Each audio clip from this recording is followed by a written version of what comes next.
Hello, everybody. Welcome back to the ReQuest. Maybe I shouldn't assume everybody watching this has always seen a ReQuest. I, after all, don't want to be McDonald's. So I'll say, welcome to the ReQuest. It's me, Captain Logan, and joining me, as always, is Austin, the Day Ghost. Hey, how's it going? Austin, it's nice to see you, man. I take a 2-week hiatus. It feels like 3 months. Yeah, exactly.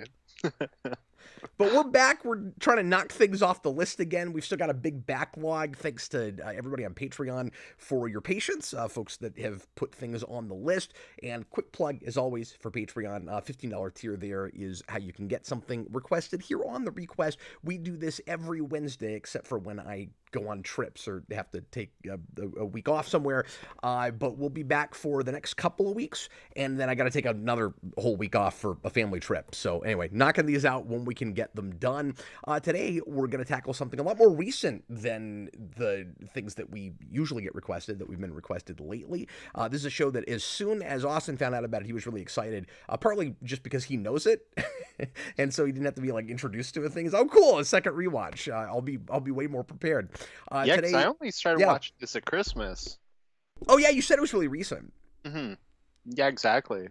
And this only finished up pretty recently, too, right? Like, this starts in 2018. I want to say it ends last year. Like, it ends in, like, the spring, and then I start watching it in the winter. Cool, yeah, and a real manageable show to watch all of and binge like that. And I think it got a full... So Barry is what we're talking about today. This is a show that aired on HBO. It's all available on HBO Max, of course. This is a Bill Hader vehicle.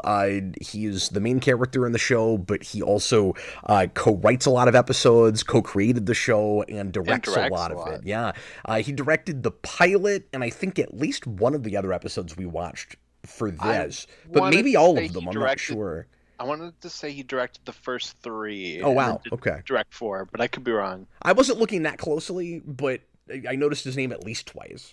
Yeah, that's why I'm not sure, because I can't remember for sure for the second episode, but I know I caught the directed by credits for 1, 3, and 4. Yeah, I mean, I can pull it up real quick. So he directs 1, 2, 3, and then 4 is someone named Maggie Carey.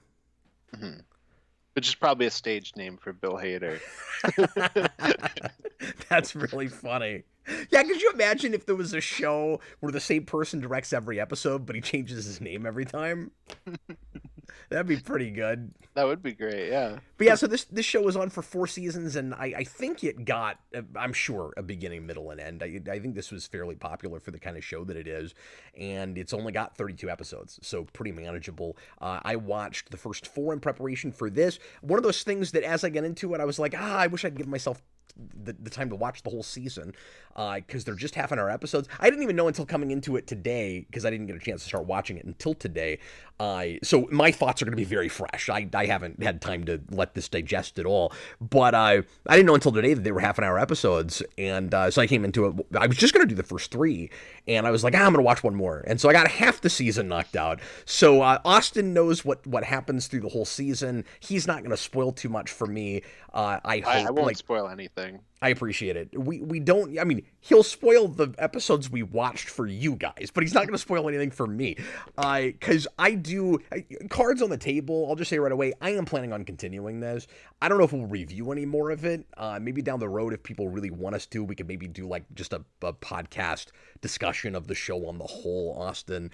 We wouldn't have to be super prepared for that. Just we've watched the whole thing. Let's do kind of an overview, discussion thing. Just kind of talk about it. Yeah, if there's interest in that, and we've got a little bit of a crowd tonight. If there's an interest in that, we may come back and do that. I will probably binge this.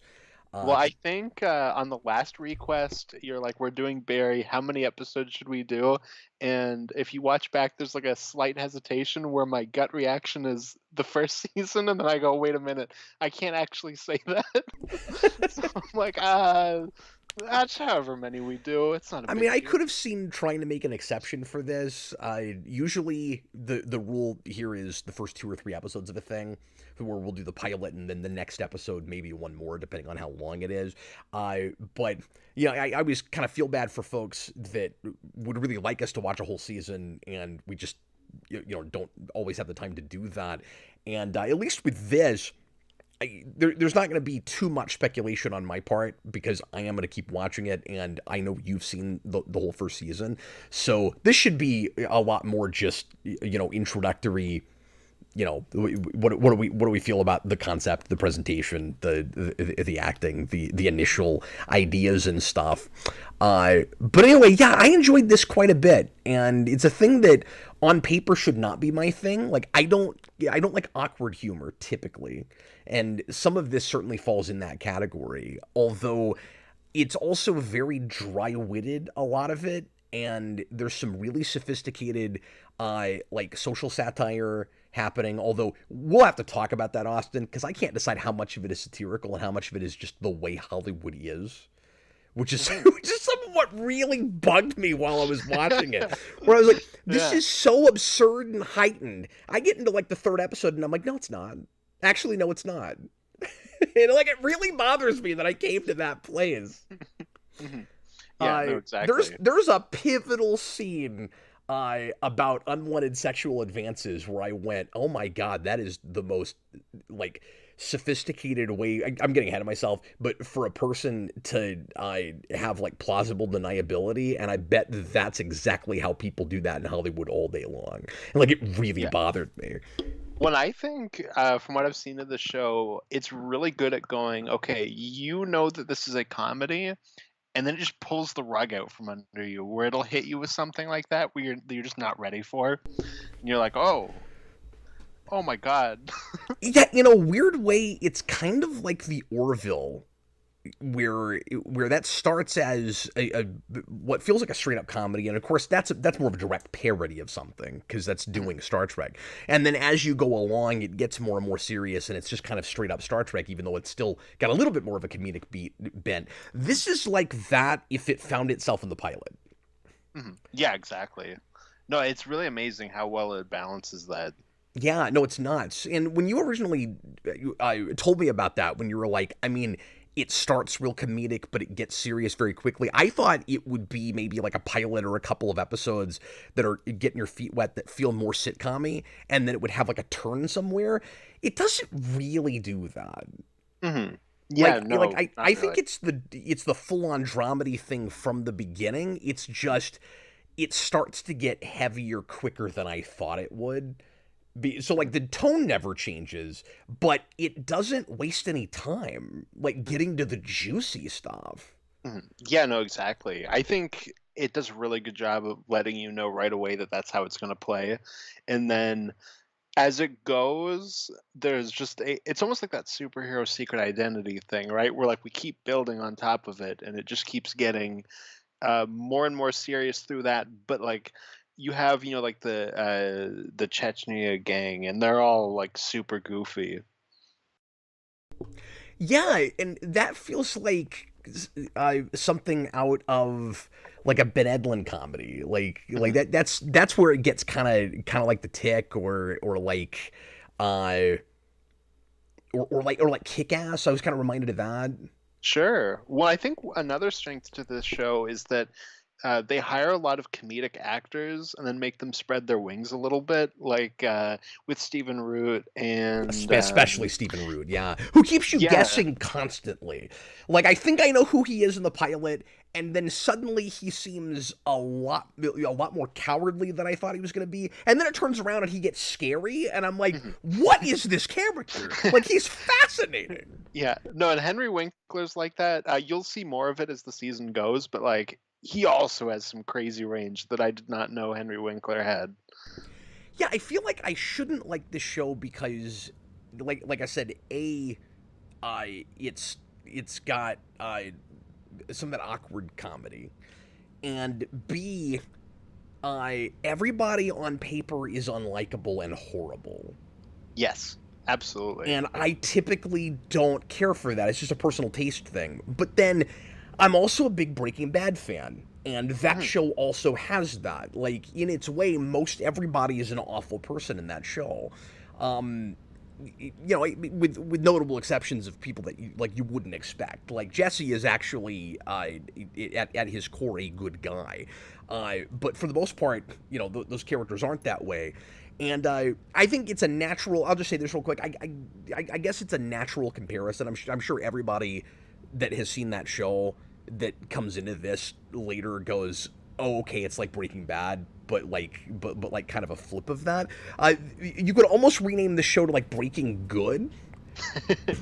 Because it's a guy who's who's got a criminal job in the first place. He's a hitman, and your occasion for story is he discovers that all he wants to do is be an actor and get out of that life. And so it's like the flip of Breaking Bad, where he's having to pretend to the people that he works with and works for that he's not going straight, as opposed to the other way with Breaking Bad. And I love that as a TV concept, because if this was a sitcom 30 years ago, this is a god awful show. You know what I mean? Like it feels like an old school sitcom premise in its way, right? Where it's like, oh, it's this wacky show about a hitman who takes acting classes during the day, right? Like, it's a stupid idea for a TV show. And I think that's a lot of why I like it, is that immediately I buy into that premise. And I also like how self-aware it is about how, on paper, a stupid, implausible, unbelievable premise that is. By the way, Breaking Bad also has that. You've got a science teacher who's going to make meth during the day. Like, that's a horrible idea for a TV show. Like under the, in the wrong hands. Yeah. that would be a really bad idea, but like it totally works. And so you get to the end of the pilot, and Henry Winkler goes, did you prepare that? Did was that improvised? Because he has the speech. Or Bill Hader, our main character, who just comes out and tells him everything. And Henry Winkler, the acting teacher, is like, that is the stupidest thing I've ever heard. He goes that's the premise is ridiculous. It's impossible. And like, it's the show. And somehow that self-awareness in his monologue helps to sell the premise more, but I was already kind of buying into it. No, absolutely. And I think what helps too is that it's not like, here's the evil criminal underbelly thing, and then here's the good acting side that he leaves. Like, both are really shady, and we're kind of paralleling that in different ways. And he meets Sally, who's like this girl that he likes, at his acting class. And I think early on you're supposed to think that she's like a little bit better than she actually is, but she's very self-serving and not exactly a likable person all the time. And I think that's really cool. Like, I really like that. As you said, everyone in the show is kind of a unlikable person, and I think it really works. Yeah, with the girl that you think he's supposed to be with, I think that it has that in common with another half-hour comedy show that I've watched just the first season of. Amazon has a show on right now called Upload. I don't know if you've heard of that, or if you've seen that. But it kind of has the same thing, and this is the better show between them, because that does some typical TV show stuff that I don't care for. But the premise of that show is it's in a like 5 seconds in the future. It's kind of a sci-fi thing. It's like 5 seconds in the future, where there's an app now that allows you to preserve your consciousness after death, and you live in like this horrible dystopian commercially run afterlife. And if you have a significant other, she basically owns you and can make all of your decisions for you, because she pays for all of the stuff that you get in the digital afterlife. So like, it's a really good premise. It's kind of the opposite of this, where it's a good premise, but I don't know if it's under the exact right hands. Like, I don't love it. And this is like a bad idea that's awesome. Yeah, sure.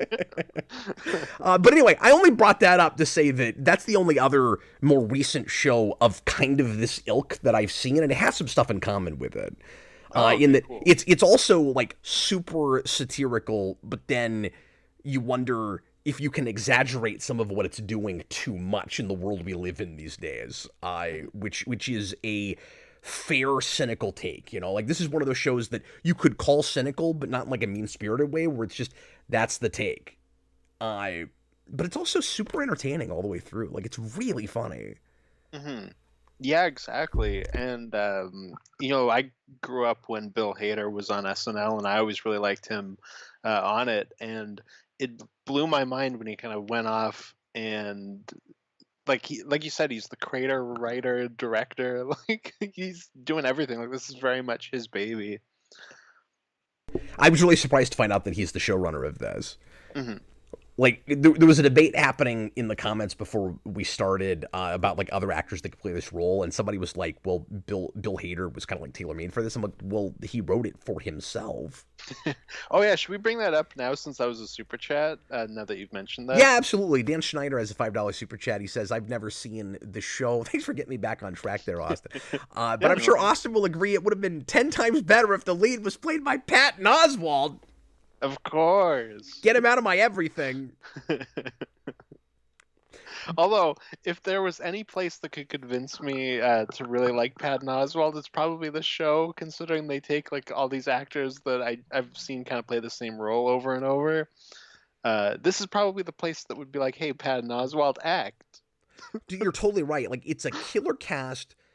And for me, the big thing that most of these actors have in common is I know I've seen you in something, and I Sure. know people that are huge fans of you, but I can't name a thing you've been in. I had that with a lot of people, and even Henry Winkler. Like obviously, I know his super early stuff, but like the more recent, as he's gotten older, projects, I don't know anything he's been in.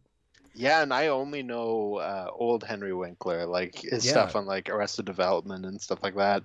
I've never seen an episode of Happy Times. Is that what the Happy show Days, is? Happy Happy Days, where he's Days. the See, I don't Fonz. even Yeah. know. These are the Fonz. I know Yeah, that. well, see, what I wanted to say is it's a little before your time. Like, it's before my time, too, but at least my parents grew up during that, so they were talking about it. Like, you're young enough that your parents are the generation past that. Hmm. Well, and then it So leads to I'm that not going to awesome give you line. crap for never having seen Happy Days, is all I'm saying. Yeah, well, then it leads to his great line where he's talking about how he's not some sitcom guy, but he goes to Sam from Cheers. Yeah, that was great. Yeah. That was clearly intentional. Oh, of course. Yeah. Well, and that's another thing that some of these actors have in common is I've seen them more in guest spots on sitcoms than I have anything else. So, like Stephen Root is that way. Of course, he was on. Was it talk radio? Or was it? It was one of those like late '80s or early '90s news radio. Maybe he was on news radio.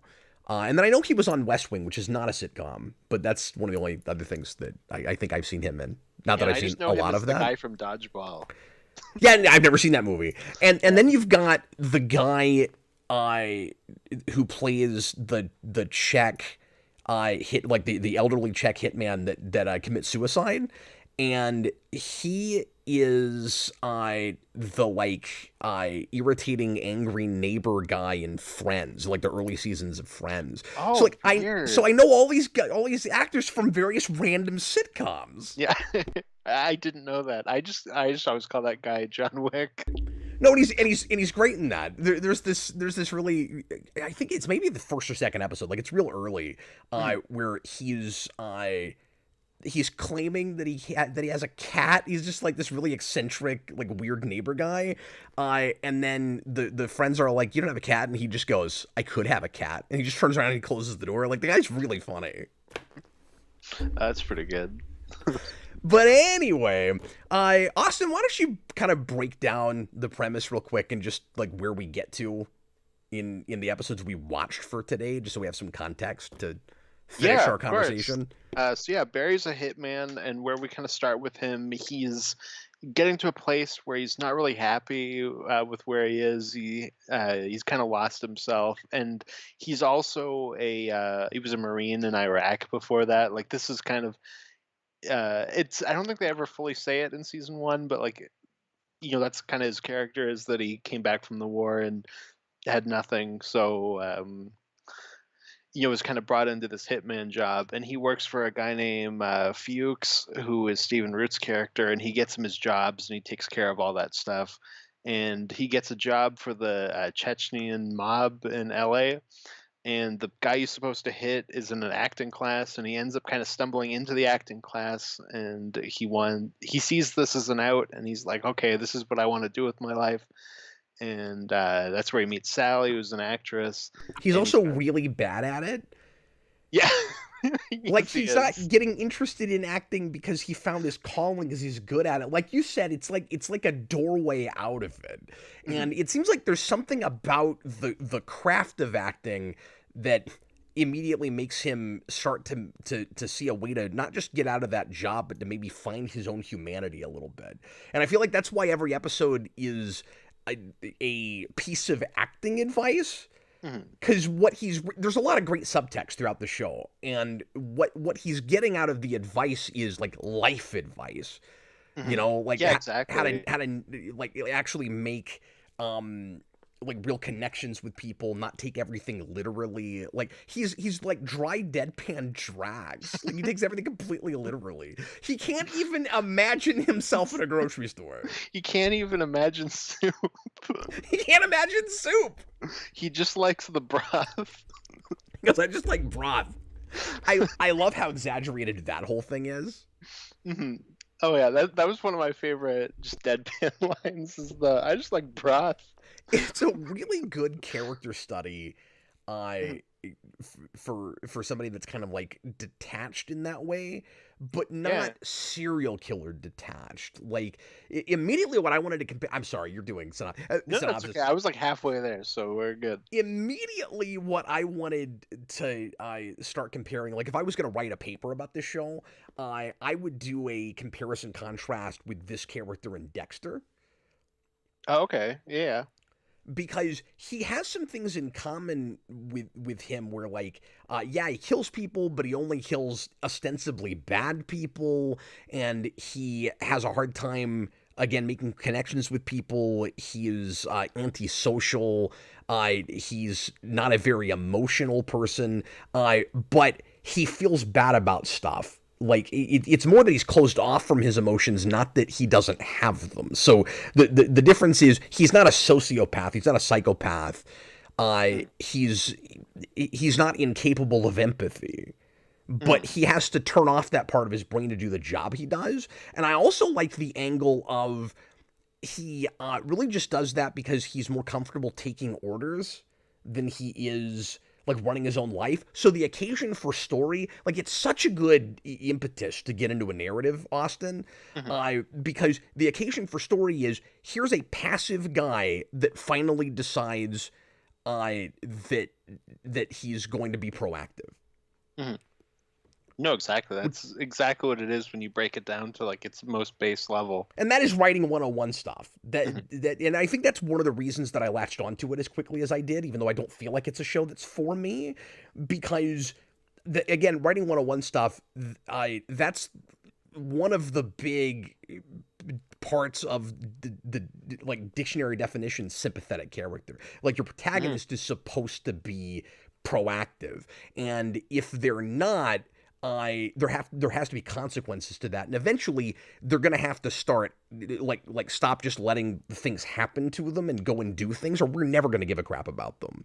Mhm. And like that's really important, and this show gets that from the outset. I also love him as an eyes in character because it's just immediately it's a good comedic premise, right? Like the most relatable character in the show is a hitman, Mhm. Yeah.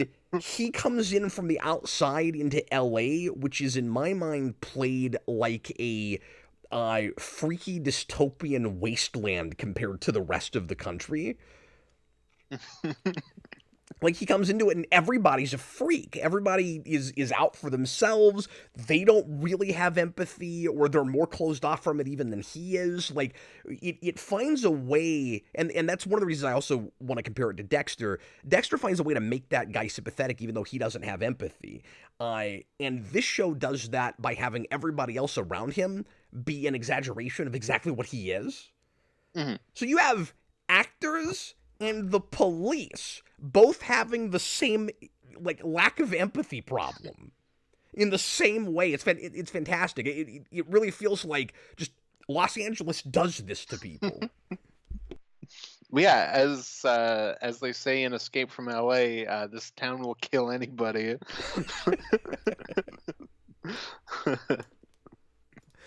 And so just everybody is so like crass and indifferent when somebody dies. Yeah, Which is the other thing it has in common with Upload. Upload has the same thing, except that's because of a sci-fi bent where, well, people don't even really die anymore, so it's just not that big of a deal when they do. yeah, no, I think one of the first real like ins to like, oh, maybe these people aren't especially great. When the guy dies and their way of celebrating him is so self-serving and like, oh, like let's all do this thing that like we want to do, like make it kind of about us. And the show never goes like, look at what they're doing. It just trusts that you get it. Yeah, You're in on the joke. when it trusts that you are enough of a human being that it should bother you. Hmm.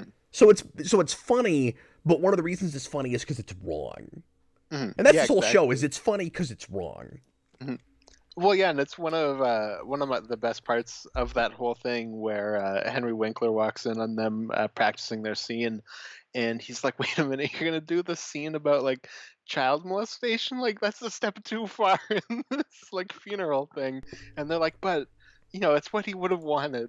Well, and you also gotta love that Barry gets there and he's never seen the movie. It's doubt, which I think is also there's some subtext just in that word with that episode. Oh, Uh, sure. but I but I love when he goes, "Oh, this is a serious scene. Like I thought this was gonna be funny," and she goes, "It's about child molestation," and he's like, "I mean, yeah."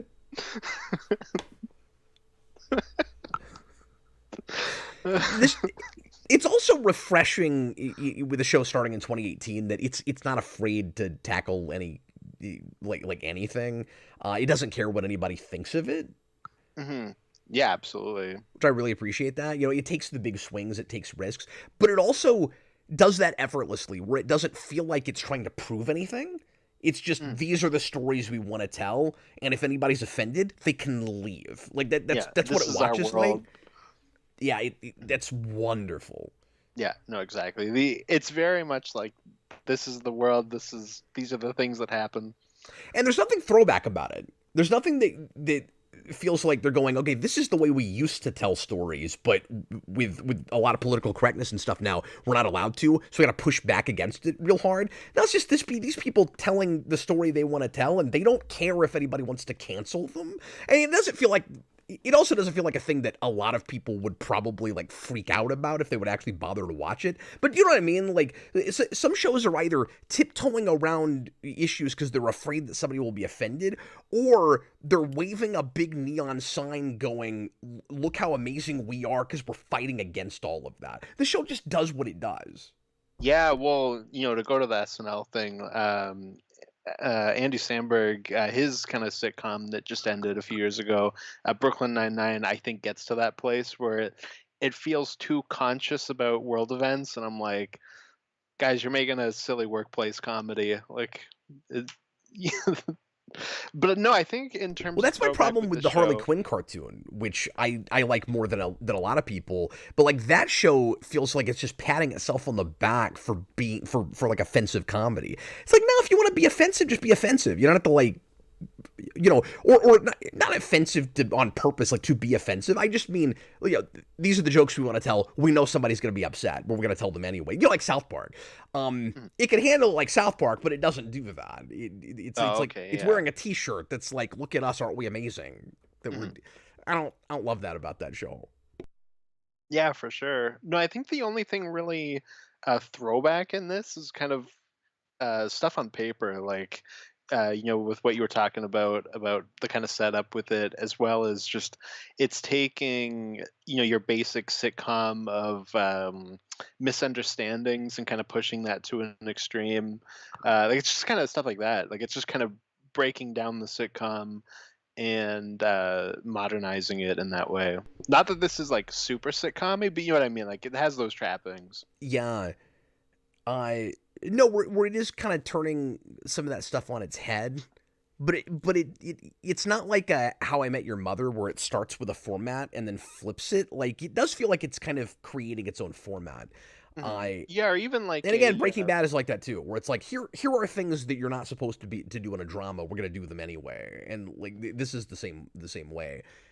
yeah, exactly, or even like an Arrested Development or It's Always Sunny that are kind of pushing things and kind of breaking down the sitcom, but it's still very much a sitcom. Like this show, it's Or like a Community or debatable. something. Yeah, or something like that. While this is very much a dramedy, but it has those sensibilities. I don't think you ever finished your synopsis. Um, yeah, I guess not. I don't even remember where I was. I'm sorry, you got halfway through. That's okay. Anyways, the target that he had gets killed, but not by him, but by the Chechnyan mob, and it causes conflict between them. And they kidnap Fuchs, and they hire Chechnyan John Wick to kill them, as well as sending Barry onto another mission as like a penance thing, where they're like, "We'll do this for us, or else we'll kill you." But then they also secretly hire him to kill them, but he just kills himself. And Fuchs kind of works out with the Chechnyan mob to work together, and Barry sleeps with Sally, and then it's an issue because he thinks that they're dating now, and she does not. And that's about where we ended off. Yeah, there's a couple of like surprise revelations in there, like the detective lady we've been following is getting closer to figuring out that Barry killed those two guys at the beginning, Yep. And and Henry Winkler really wants to get with her.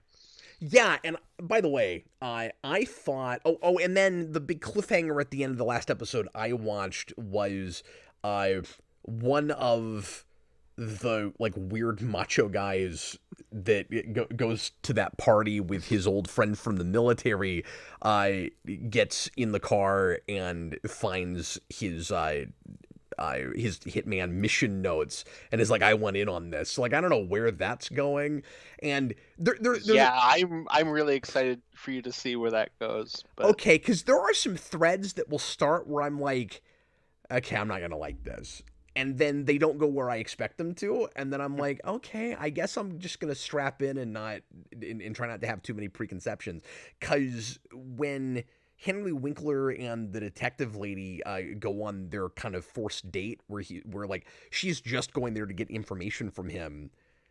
And by the way, again, she is just like the actors in Hollywood with the ways that they real self-centered and the way that they respond to death. She's the same way with like the cop whose wife leaves him and she's like, I had $300 writing on that, and then she goes to everybody that owes her money. Like that's the first thing she does. Like, oh my god. All these people are horrible, and then you start to find the humanity in them anyway. And you're like, oh, it's just yeah, this place, you know? Like, it's kind of like, not that the show is good and handles it as well, but it's kind of like Gotham, right? Where it's like, here's this city that is like well, now I have the R. isolated. Kelly song stuck in my head. Here's this city that's like its own isolated world that's like an alien place, and that's why Barry works as an Eisen character, is he's taking us through this like alien sort of world. And so then you realize that all these people have just been corrupted by the Hollywood system and people's obsession with fame and like making a name for themselves, even while they're all really insecure and most of them don't think or probably know they're not actually going to make it, and they're letting people like ruin their lives and take advantage of them at the same time as they're all doing that to other people. It's some of Yeah. the most biting satire I've ever seen about the Hollywood system, and we've reviewed a number of things on the channel that go to that That is place. true. Yeah, we have. Uh, No, I remember being shocked the first time when you kind of peel the curtain back a little bit on Henry Winkler when he goes to his audition for like Man on the Bus That's or Man in the Background or man, something. man in the back of line. Oh, that's what He it goes, is. "I'm going to give you two different line readings." Yeah, and he gives them, and they're just like, "Yeah, we've seen enough." No, that was really sad. It is really sad. Yeah, there's quite a bit with him. Obviously, I'm not going to spoil anything that I think is really sad. But yeah, Bob the Hun put into a super chat yeah. that I want to go ahead and cover. He says, "What part specifically felt too real to you?" Okay, I'm glad you asked that, and I alluded to it toward the beginning, but I want to kind of deep dive into this for a second.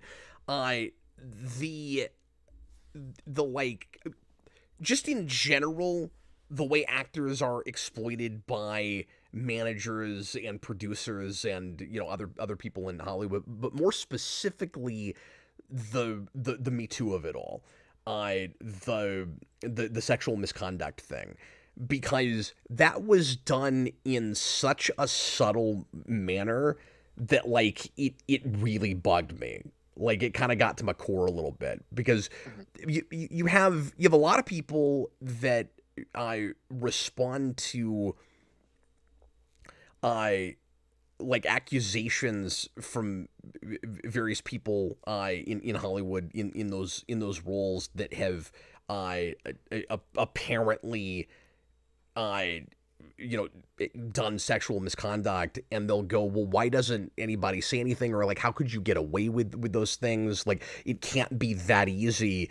And the way it's handled in this, I feel like is got to be a thing that people do all the time. Oh, sure. You Yeah. know, where he goes, and it was because of how blatant. Like I say, it's subtle, but like his whole plan for how he gets away with it is subtle. But how blatant he is when he's like, so there's a manager that's sending Sally off, and again, I don't like Sally. I'm not supposed to like Sally, but I felt horrible for her in this situation. And I think dictionary sympathetic in the sense that in all of these characters, the sense that you get how they got to where they are. So like Mhm. you can't completely blame her for why she's awful, but she is awful. Like Yeah. with how jealous she is of her friend for getting a great part on a show, and her friend brings her in to help her get a role. But Sally has maybe twisted it, maybe not. It's hard to say really what her motivations were. The old friend into like she's just trying to embarrass me because she got the lead on a show and she's gonna get me just this little bit part. I'm like, yeah, but she's getting you a part. Hmm. But anyway, Yeah. so she's going on an audition that she gets from her manager, who she hasn't fully signed with yet. And she says, okay, does this mean now that like I'm full on signed, and like you're working for me now? And he says, well, I'm at this crossroads that I get to with a lot of people where I'm trying to decide if I want to sign you or sleep with you. And it's real blatant. He just straight up says like F you. And then she looks at him and she's mortified by that. And traumatized by it. And he says, well, I was only kidding. And like that's plausible deniability. I bet it Hmm. happens all the time. That was way too real for me. When I think the scene after that, when she's waiting for her audition, and the person comes over and they're like, "Hey, we called your manager. They said they don't represent you." Yes. It's like genuinely hard to watch. Like it's Yeah. like that's like one of those like, oh, like that's like cringy, and that like I like this sucks. And Well, it like it's really effective. it's like some of those, and I don't want to get too far into real world stuff, but it's like some of those stories you would hear from women coming out against people like Bill Cosby, where they would say like this happened to me. He was able to have plausible deniability. He pretends like it doesn't happen at all, and then he ruins my career after that. Or the Mhm. like the thing he promised me, like the role on a show that he promised me, I don't get now, or I get fired from something, and I can never get work in this town again. Uh, Mm. and I think maybe part of why all that bothers me as much as it does is because this show is being made by people who have been in that system themselves for years and years, which Mhm. means somebody's writing from experience. Yeah, well, I would really love to meet Bill Hader and ask him if this has just kind of always been stewing with him, um, like just his entire career. Because I could totally see that, with like a guy who worked on SNL, and you have all these big league people kind of coming in, and then obviously he was also for a long time one of those just go-to comedy guys where it's like he'll pop in for like a scene or two in your movie. You know what I mean? Well, Like what's really he's been interesting is, around. yeah, I read that he kind of used this as a catharsis where he's using the hitman job. This is fascinating to me that he would conceptualize it like this, where he's using the hitman job in the show as a metaphor for his acting career, where he Oh, got okay. pigeonholed into a thing he was good at that he didn't necessarily want to have to keep doing. But then in the show, the thing that he wants to pivot to is the thing that's a metaphor for. Yeah. No, that's really cool, And it's and not done pretentiously at all. mm, yeah, and that's really interesting. I should look up some interviews then, because I'd love to hear more about this. I would too. Because it makes it more interesting that he then casts, guys like Henry Winkler who have also been like, okay, this is your role, like you're always this kind of same character, and then you give them way more to do. Yeah. That makes a lot more sense in how we cast people in this show. Yeah, and I don't know if you can even say that anybody is cast like completely against type. They just have more complex characters to play. Yeah, exactly. Exactly. Um, no, and I think kind of going back to that producer scene, or not producer, agent. I think it's a great example of how like the kind of floating morality this show has, where the scene before Yeah, that with that's a great way to her put it. the scene before that with her is she's getting ready for her practice with that agent, and she's like, I'm going to be a medic, like it's kind of like a military type thing. And Barry's like, well, I was in the military, like I can give you some help with that, like some experience. And she's like, no, only my agent will be able to get me through this. Like I need to talk to him about it, he Well, knows better than you. and more than that, he's trying to put his own wants and needs aside to help her, and Hmm. it doesn't feel horribly self-serving on his part. I mean, like he thinks he's cultivating a relationship with her and wants to be with her, but he genuinely cares about her. Hmm. And it's not just that she doesn't want his help with that, it's that he asked her for help with his monologue and she keeps brushing him off. And I think the big clue as to like who she is and where she lives in her head from the beginning is from the first scene she is in, she's doing that to people, Hmm. where like she's constantly dismissing other people's opinions, or like not noticing what anybody else says about anything, just completely like living in her own world and making it all about what she wants and needs in the moment. And again, that's what a lot of these characters are doing. But she is in some ways the worst about it, especially because she is the immediate object of our protagonist's desire, and so it's made personal for the audience because of that. And Hmm. some of that hit really close to home for me. I remember being a kid and like getting into junior high and moving back to Kansas from Arkansas and having a difficult time the first year or so, like in the eighth grade, making friends. And I remember there being a couple of people that I would think I was getting close to, and it was a relationship that mattered more to me than it did to that person. And I realized that this is not a real friendship. This person doesn't actually really care about me, and so like I had to learn to move on from that.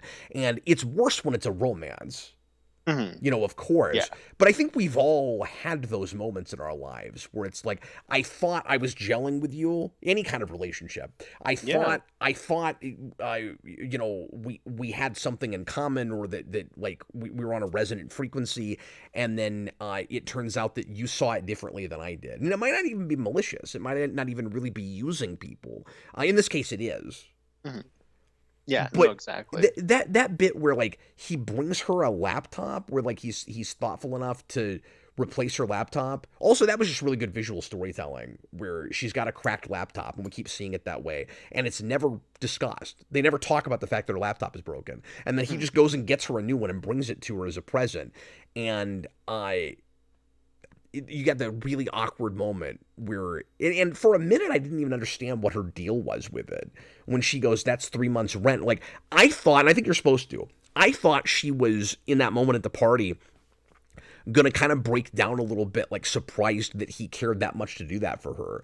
And it's actually like the thing that really puts her off to him, where it's Mhm. like, we're not dating, we just had sex that one time. And that's also very real and very like Hollywood mentality. Yeah, absolutely. Um, no, and it's another example of just how well the show balances tone is that you have all of that stuff mixed around like the weird army buddies that are fighting in the party and that guy that plays Pinocchio. Yeah. Like all of that stuff is really funny, and the military thing specifically hits really home for me because I've been to several parties where people have been like that, and I'm like, oh my god, I've just been to this party Been like, what do you mean? where people are just like they just start like grappling in the middle of a party. Oh And you're god. like, what the hell is happening? No, I thought you meant like the real insecure trying to prove yourself thing. It's like horribly awkward and embarrassing. Like you meet somebody at a party that's trying to I like self-aggrandize themselves and Oh, like I've definitely met those people. Yeah, talk about how great they are, and then you can tell that they don't buy it either. And then it was even more awkward with the Pinocchio guy because everyone at that party is pathetic Mhm. Yeah, because of him. Everybody.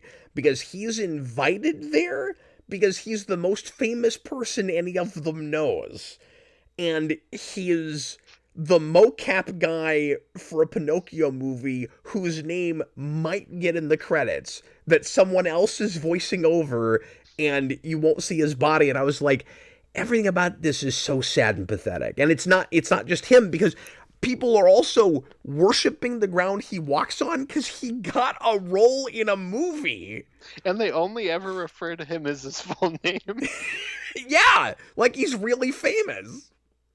One of my favorite parts is when the two military guys are fighting next to him, and the woman who, like, it's her party, she walks in and she's like, "Guys, stop it! You're scaring Jack Burrows." Yeah. It's so good. Yeah, like I found that a lot of the things that were genuinely funny were also the the stuff that bothered me. They were all also like the kind of disturbing stuff. Like the more I thought about it, Yeah, for sure. No, there's quite a bit of that. A but lot of just black comedy mixed black in with comedy, silly comedy. but none of it in to the degree where I would feel like, yeah, at least yet, like I've got to turn it off and wait a while before I watch another episode.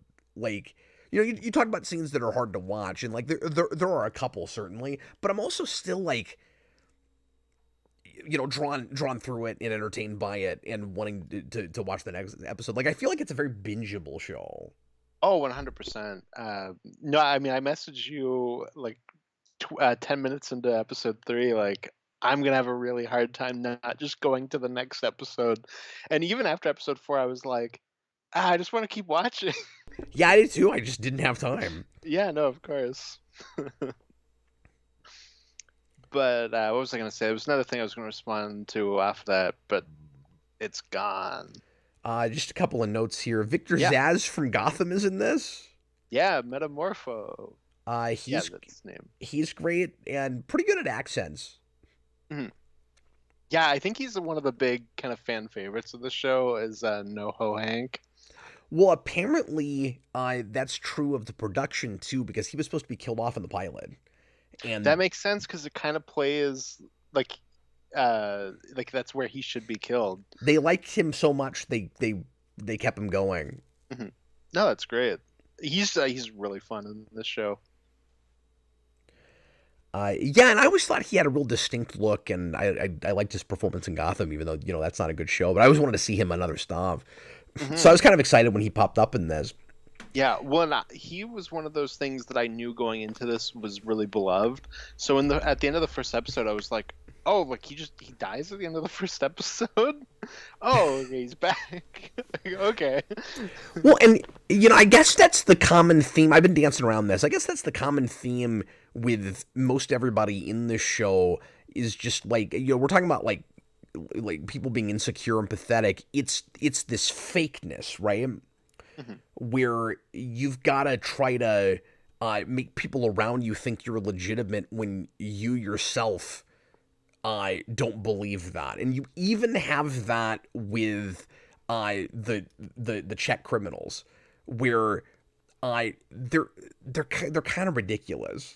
Mhm. And they're constantly trying to prove how like scary and macho they are, and like they've got a real well-oiled machine, and they're just buffoons, and yet they still manage to be scary when they need to be scary. Like Yeah. that's a balancing act that really works, but they're pathetic in their own right. One of the things that made me laugh the hardest was the text from the Czech leader guy that's like, I okay, I need you to wait to kill your mark because we're trying to do this elaborate dramatic thing, and we're sending him a bullet in the mail, and you have to time it perfectly right. But what made me laugh about it, and like that whole situation is ridiculous and great.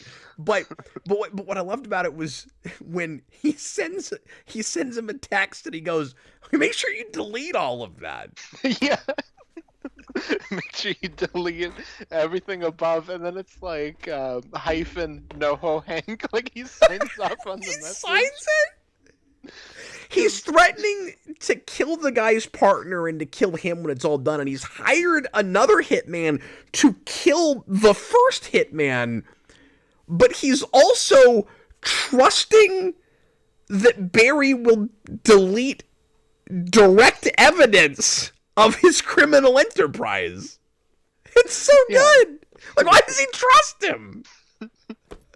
And then when he finally says, because they're fighting back and forth, where Barry is like, "Look, I've got stuff to do." He's trying to, and again, like typical TV and sitcom things turn on their heads, or just done a little bit more sophisticated, where it's that sitcom situation, right? Of oh, I've got like someplace that I'd rather be, but I'm stuck here doing this thing that I don't want to have to do, Mm. and maybe my girlfriend will break up with me if I don't show up on time. It's that whole thing, Yeah. and so he's trying to go help this girl that he thinks is going to be his girlfriend, and in the meantime, he has to wait around to kill this guy that he just could have killed already because of the stupid bullet in the mail thing. And then when he finally gets the text that says, "Go ahead and kill him," obviously, he's got to be in a situation where it's hard for him to get there, and it's putting his possible relationship in jeopardy. And the text is like confetti. It's like a confetti Yeah, gift. it's like you can do it and it rains confetti. Which is like what you get when you text somebody like happy birthday or something. Yeah, it's really funny. It's really funny. And then how about the torture scene?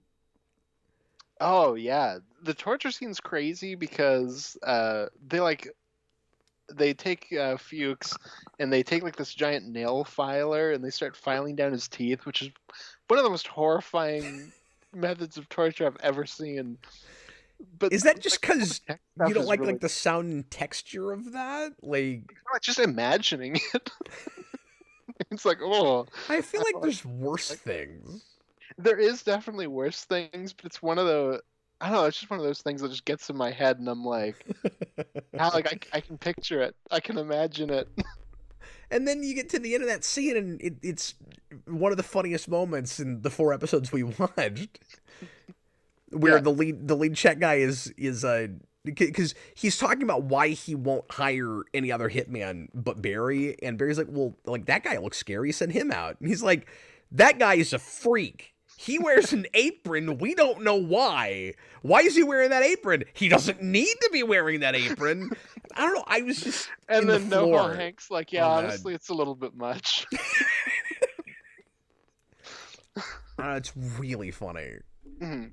No, exactly. Well, and then yeah, you have the part where his wife comes in and she's like, "You guys need to be quiet because their daughter's having a sleepover," and you can hear a man screaming. Yeah, that was right before that, I think, or maybe it was right after. But I think it's like right around when that scene ends. Like it's one of the last beats. yeah, because she comes in and hushes him, and they do the whole scene in Russia or Russian or whatever the Slavic language is that they speak, and you don't know what she says, and then he goes, "My daughter's having a sleepover. We're too loud." Oh, it's so good. And I feel like in a I don't know, in a lesser show, those kinds of things would come off like bad MCU humor. No, exactly. Right, where Yeah. it like cuts the tension. That's And like the phone rings while somebody's trying to say something serious. yeah, like why does it work in this? Hmm.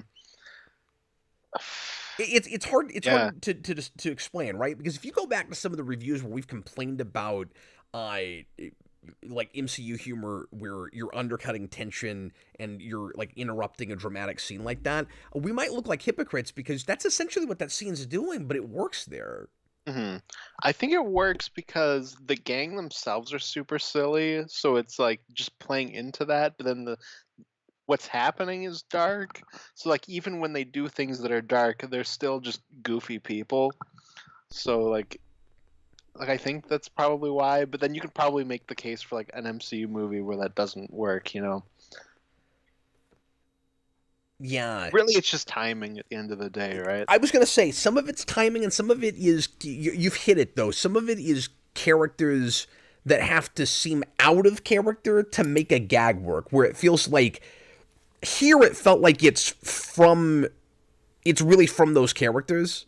Like that's just what they would do in that moment. It feels like the characters are driving the narrative.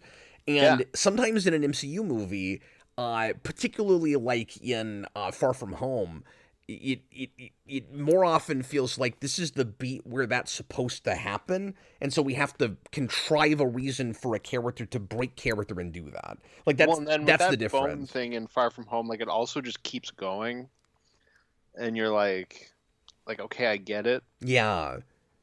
Because with how it plays, you know, where the wife walks in and she says something, you know, and it's not in English, you can also see that going a darker way. So it's not like she interrupts and then punchline. Like she interrupts, says something, leaves, and then punchline. Yeah, it doesn't feel like a script like hitting its marks. Hmm.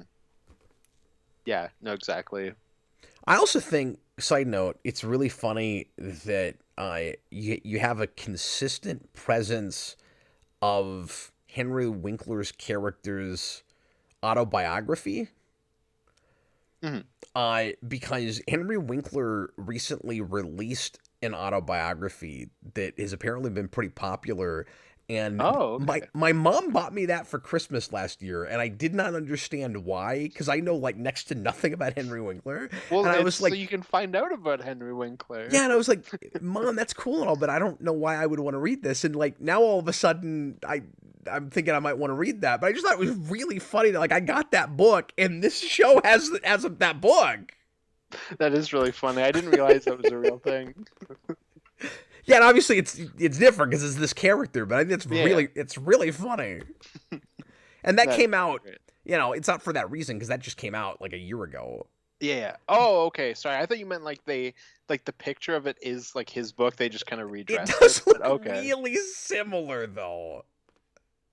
He was It's probably like, just I took a picture coincidental. for a fake autobiography. I'll just use that. One thing I hope they bring back is I liked the moment. You could overuse this, but I think they need to do it at least a couple more times because I like the bit where Barry is reading a chapter to himself and we're hearing Henry Winkler talking, and then he gets interrupted and he just like stops mid sentence. I hope that comes back.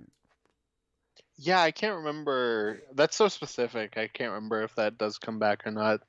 I can see that as being kind of a motif, though, where like Hmm. he keeps talking to Barry even when he's not there because he's kind of weirdly his life coach, Hmm. even though he too doesn't really so far seem to care about anybody but himself.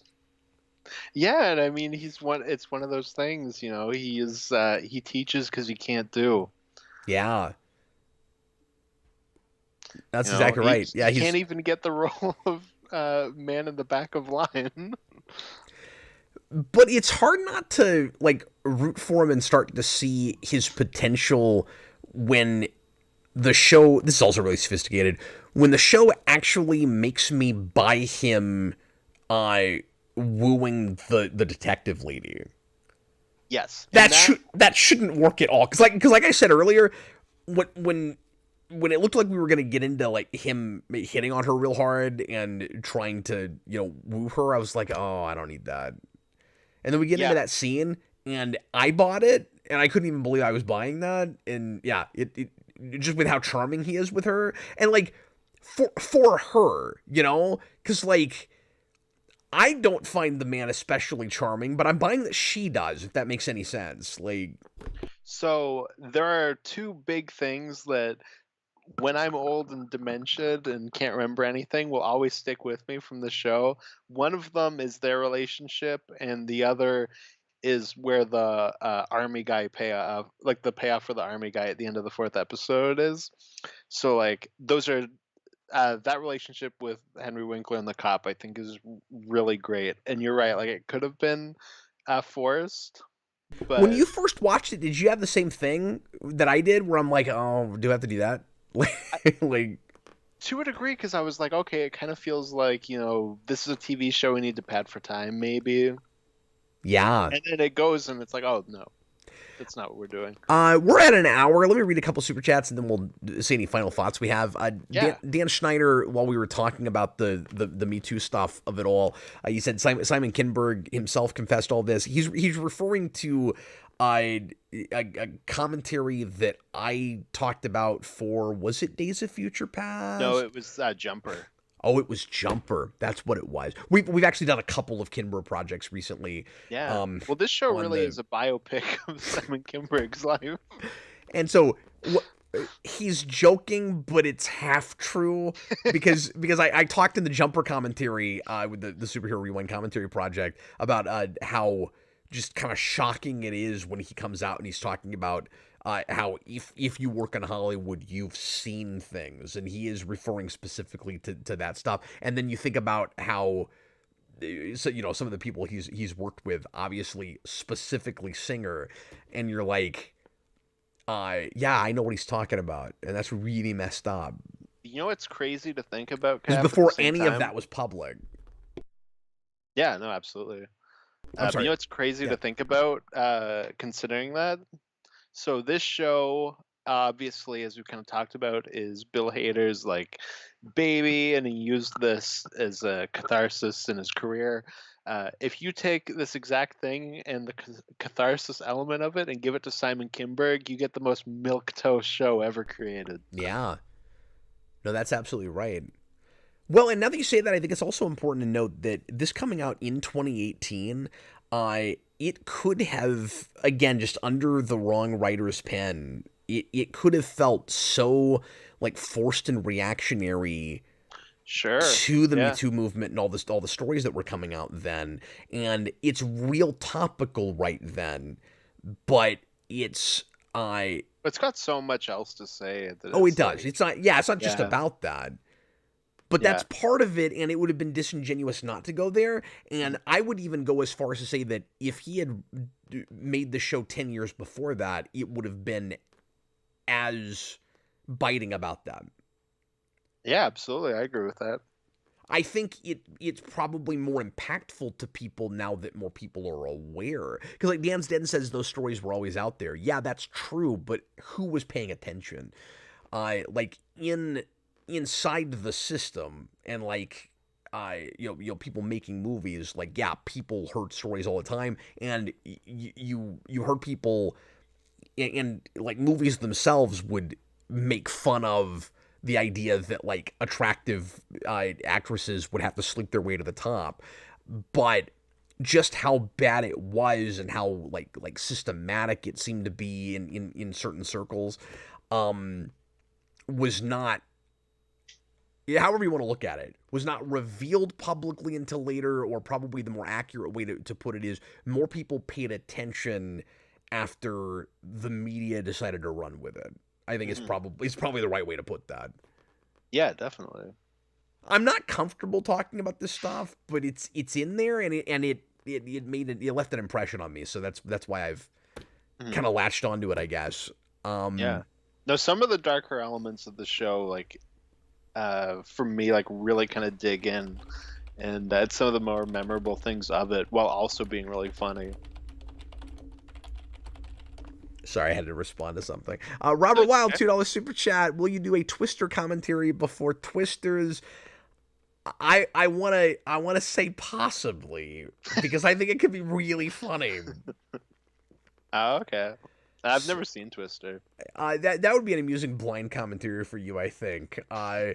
My wife wanted to watch that because that silly looking sequel is coming out, and we put it on like 3 or 4 weeks ago, and I fell asleep in the middle of it.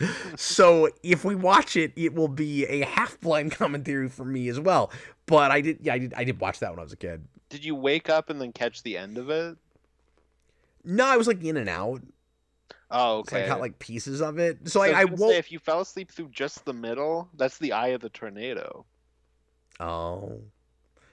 I woke up and like the cow was coming, And then like you're at like, the oh at my the God, screen. and back to sleep. Robert says you're saying there's a chance. No, there is a chance. I yeah. What about Twister? Did you ever give it a chance? When does that movie come out? How long do we have to try to get that Uh, in? I think it's soon. Like I want to say it's July, but I don't know. July 19. So we have 1 month from today. Yeah. Oh, so Okay. it's like what, a week or two before Deadpool and Wolverine? 'Cause I think it's the end of July. Okay. Yeah, we might do it. Because I think it could be really funny. I we've already decided on a hopefully amusing blind commentary stream for this Friday. So I'm not gonna put it on this Friday, but we've got some time. Maybe we'll come back in a couple weeks and do it. Yep. There's always time. Maybe we should do that because more people would probably watch it than the thing we're gonna do. But I mean, if you want to watch Twister this week, we can watch Twister. It's up to you. okay, I'm not gonna announce anything yet. I'm gonna noodle it. I mean, that could be really amusing though. You're gonna let your brain twist about this. No, we might. I don't know. That could happen. All right, thanks for that idea, Jareth Gerard, and sorry, Robert, and then Jareth asked me about something else that I'm going to talk about on the show tomorrow. Okay, Austin, any final thoughts? I'm really excited to get back to this. It's such a good show. That's it.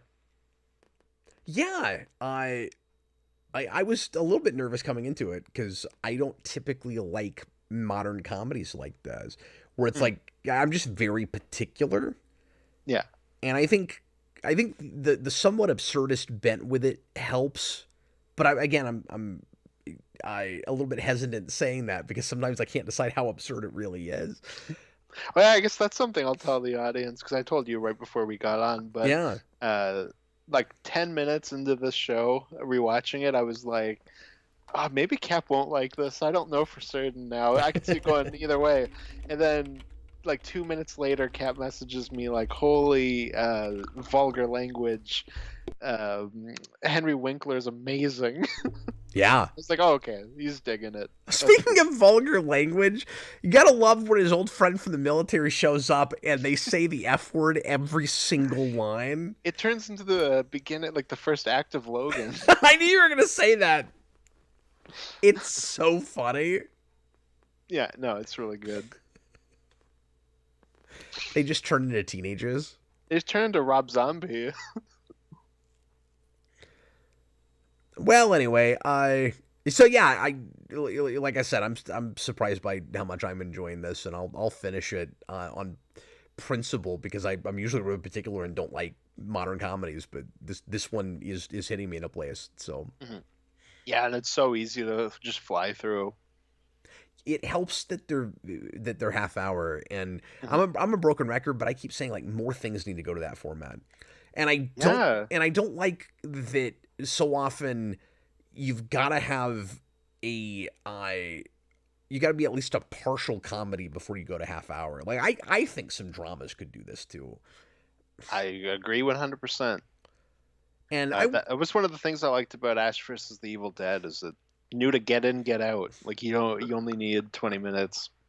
yeah, but like that's also partially a comedy show, No, and exactly. Invincible is a comedy and animated, and so like but then The Boys is a full 45 minutes, and Hmm. that's got a comedic bend. Yeah. So that can work both ways, but for Yeah, dramas, I guess it but does. but I'd love to see a 30-minute drama, and we don't really do them. Like unless anybody can think of an example that I don't know, because I also don't keep up real hard with modern television, so I'm out of touch. Maybe I shouldn't say that. I don't really know, but I don't know that we do that very much. And like I will Well, say, especially with streaming, because a lot of the big dramas that people like are on streaming, where there's no real limits on that.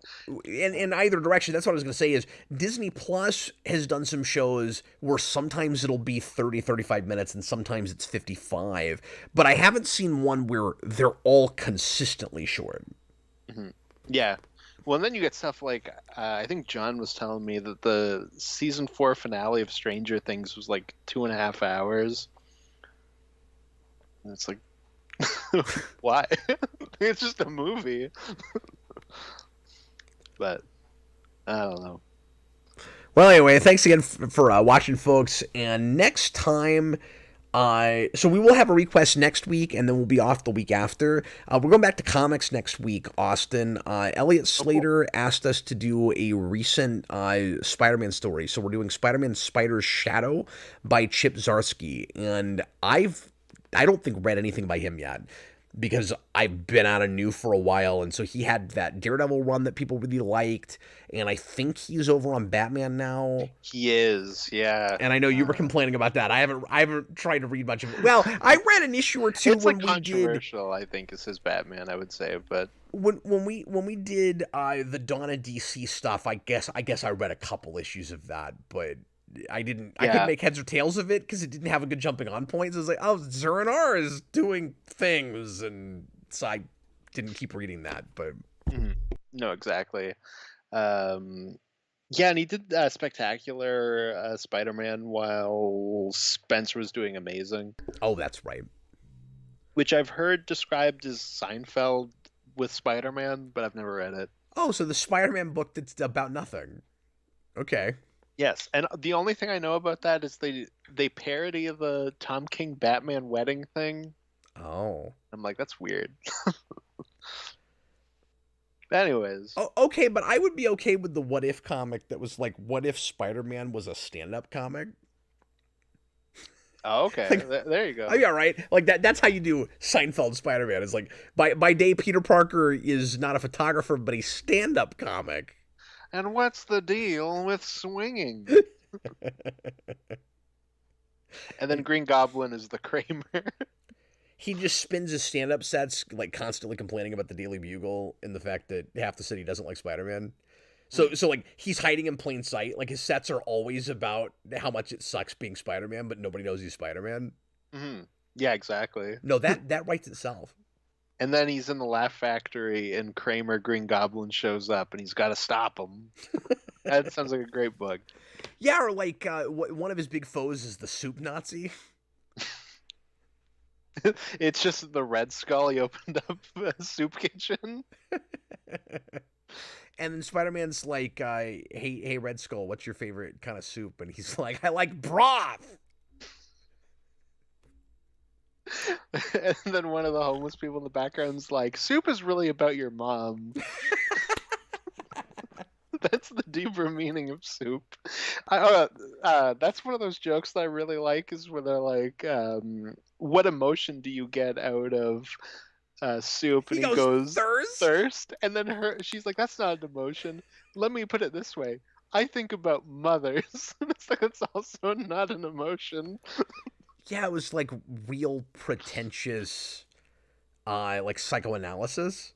Yeah. Where like on the one hand, it's interesting that he's not capable of doing that kind of analysis, and on the other hand, what she's doing is complete nonsense.